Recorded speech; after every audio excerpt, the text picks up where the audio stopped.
தமிழ் வழியாக ஆங்கில இலக்கணம் 7 vocabulary on Sunday.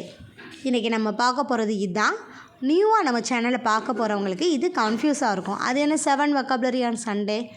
ஒவ்வொரு நாளும் ஒவ்வொரு நியூ வேர்ட் நம்ம கற்றுக்கிட்டோம்னாலே நம்ம ஆங்கிலம் பேசுகிறதுக்கு மிகவும் எளிமையாக இருக்கும். ஒவ்வொரு நாள் ஒவ்வொரு வேர்டு அப்படிங்கிற இந்த ஒர்க் பிஸியில் கற்றுக்கிறது கஷ்டம். ஸோ சண்டே எல்லாருக்கும் ஹாலிடே. ஸோ 7 வேர்டு கற்றுக்கிறது ரொம்பவே ஈஸியான ஒன்று தான். ஸோ நம்ம சேனலில் இந்த டாப்பிக்கில் ஒவ்வொரு வீக்கும் நம்மளுக்கு 7 vocabulary இன்ட்ரடியூஸ் பண்ணோம். இது ரொம்ப நாளாக நம்ம சேனலை விட்டுட்டோம். இப்போ திரும்ப வியூவர்ஸ் எல்லாமே கேட்குறனால திரும்ப ஃபாலோ பண்ணுறோம். ஓகே, சமைக்கலாமா?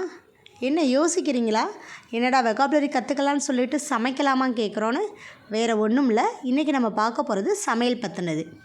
குக் சமைத்தல், பாயில் கொதிக்க வைத்தல், ஃப்ரை பொரித்தல், ஸ்லைஸ் துண்டாக்குதல், ஸ்னிப் நறுக்குதல், சாட்டே வதக்குதல், ரோஸ்ட் வறுத்தல்.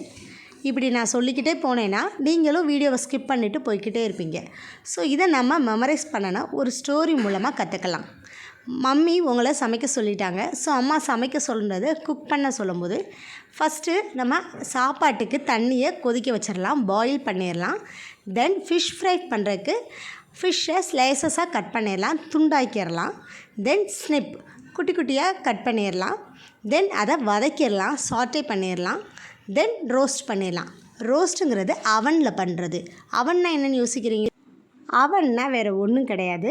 நம்ம எல்லாருமே நார்மலாக தப்பாக பேசுகிற வேர்டில் இது ஒன்று. ஓவன் ஒன்று சொல்லுவோம் பார்த்தீங்களா, அதுதான் அவன். அதோட கரெக்டான ப்ரொனன்சியேஷன் அவன் தான். ஸோ அவனில் வச்சு நம்ம ரோஸ்ட் பண்ணுற எல்லாமே ரோஸ்ட் அப்படிங்கிறத சொல்லலாம். So cook, boil, fry, slice, snip, சாட்டே, ரோஸ்ட்.